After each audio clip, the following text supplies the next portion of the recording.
you revealed earlier this year that you are going through some health struggles. How is your health today? I'm just like on a wave and a lot of ups and downs and just different forms of pains. And I've probably seen a couple different doctors. Got to go do a good old colonoscopy tomorrow. So tell the world that.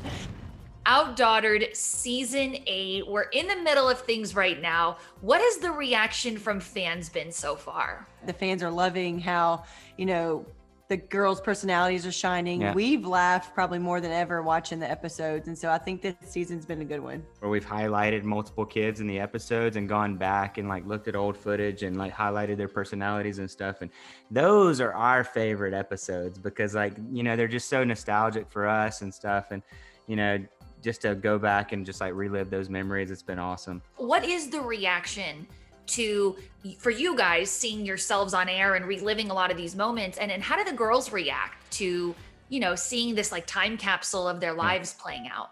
I mean, for us, it's like just really surreal, honestly. My kids are sitting down on the couch watching themselves on TV, and that's crazy. What is life? Yeah. I mean, it's crazy.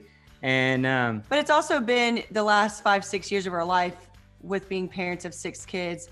We have had a TV show. And so it's kind of just accustomed to like, this is what we do. And this is, our days. And we see ourselves on TV. So it feels just very normal, if that's even a word too. But the girls, I think that's one of my favorite things is the girls' reactions to what they see caught on camera. When they were babies and they see all the poop stuff, like they absolutely love that kind of stuff. Any form of messes, or the sister fights, I think I have a picture of Ava just sitting on the coffee table, just staring at herself laughing. Cause like, wait, what? That's me. It was funny. We got to see Hazel and Graham. Oh. Hazel, I know. I feel like they needed like a couple's name. I think we're going with Grazel now. Who's Graham?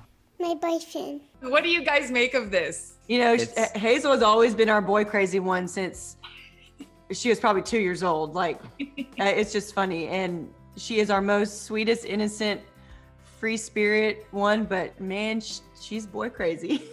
What's so funny is like every time he comes around, every time he gets around us, it's like Hazel doesn't want to have anything to do with him. It's getting weird to keep saying Hazel's boyfriend. I'm like, we got to start just like, she's 5. We're still a ways away, Yeah. but have the two of you started to process the idea of someday these girls will grow up and start dating? I don't even want to answer that question because I don't even want to think about having to answer the Yeah. I'll just say we're going to have to make some type of rule. You're not allowed to date until after high school. Yeah. Look, we're not going to have to worry about this until like high school, Okay. honestly. We don't want to talk about puberty and dating. Yeah, I think you got a That's the few stuff that years scares us. there. Are there any like hard and fast Busby rules that you really want to instill in your kids or make sure that they abide by so they go into adulthood, prepared for success? We really want to raise like caring, loving, and compassionate kids. And we have a heart for people and helping people and stuff like that. And we want to, pass that on to our kids. And honestly, that's like the most important thing to us is like them loving other people and caring for other people. And, and yeah, I mean, they're on TV and stuff like that. And like, we don't really we live a small life and like, we don't really let that get to their heads and stuff. And like, and we try to keep things as simple as possible for them. How do you keep the girls grounded, especially as they get older and, people at school and their friends will start to notice, oh, hey, you're on television. How do you guys navigate all of that? There's people that they watch like on TV and JoJo or like whatever. And, we'll tell them like they are real people. And we have met some of those real people. And it's hard for them to kind of correlate like, wait, that's you on TV, but that's you in real life. And so we try to just keep them super grounded of like, people do know you, even though you don't know who they are. And, at school is one of those probably most common areas that they see, oh, I see you on TV.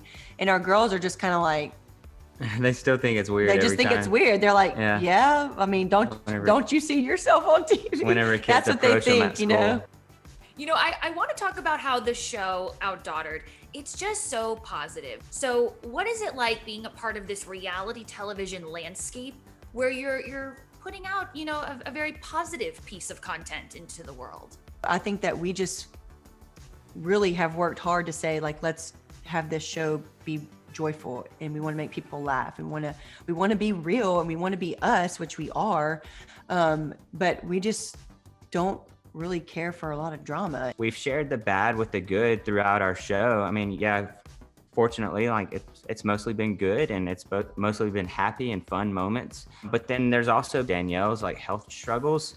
Like, we don't have all the answers, and we haven't really gotten to, you know, a solution of like what's even going on. You know, whenever I went through depression and stuff, and just being open and sharing that with other people, and it helped a lot of people. I commend the both of you for being so open and so candid about, you know, the not so fun things in life.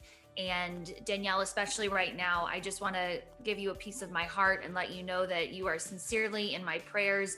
I know that you revealed earlier this year that you are going through some health struggles. I'm curious, how is your health today? Thank you for that. Appreciate the prayers for sure. I'm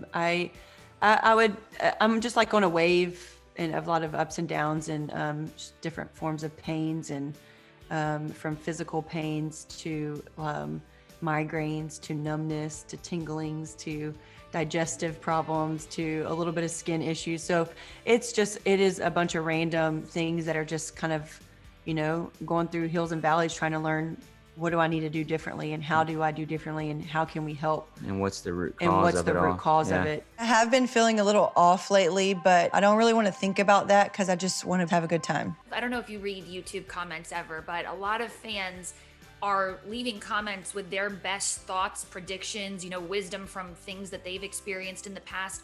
Do you ever see those things? And do you have any guesses about what your diagnosis could be? Occasionally, I will choose to kind of look, because I can say that some things have been eye-opening for someone saying, oh, I've had that same struggle and this. And so I was like, oh, okay, so let me ask my doctor about that. I'm thankful for all the comments and the prayers for sure. I try my best to read and to try to comment on what I can. I mean, it is a full-time schedule, just trying to keep going to all these doctors and everything. And so just kind of putting my trust in, you know, letting the medical profession help me. But I love all advice from other moms or other people who've gone through some similar issues. What are the next steps? I've had a couple different procedures and like tons of tests and everything done over the last probably 5-6 months. But there really is no identifying conclusion to this, looking at possible autoimmune disease. And so sometimes that's just not easily defined. I'm just trying to really, you know, look into foods and like, how do I eat differently? Could that help with inflammation? And because there's certain foods that, you know, underline with inflammation and everything. And so it's really, how do we maintain your pain level and what you're going through until we can discover what the underlying issue is? Well, you sound like you are doing all the right things. I am so hopeful that you will find the conclusion. I do want to ask you, Danielle, you know, not only your physical health, your mental health, how is that doing today? I just really look into my spirituality to just kind of help, you know, keep my mental state, you know, aligned, because, you know, it can go off in waves. You can get stressed out real easily in this house. And so, you know, I think just with, you know, fitness, which is always a mental blocker for me, where I can just zone out and stuff. And so that's always something I, you know, try to keep on top of. And then just my spirituality. It could be something else too. Like, what do you mean? I don't know. There's like days that they'll be fine, but then there's like days that it's like painful at times.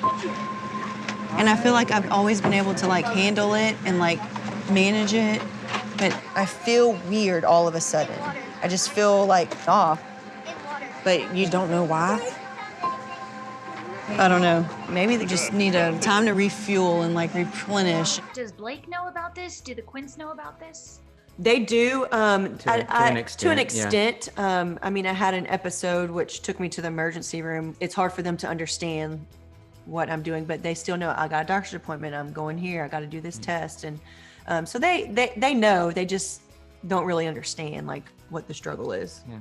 Adam, I want to know, as a supportive partner, what has this experience been like for you?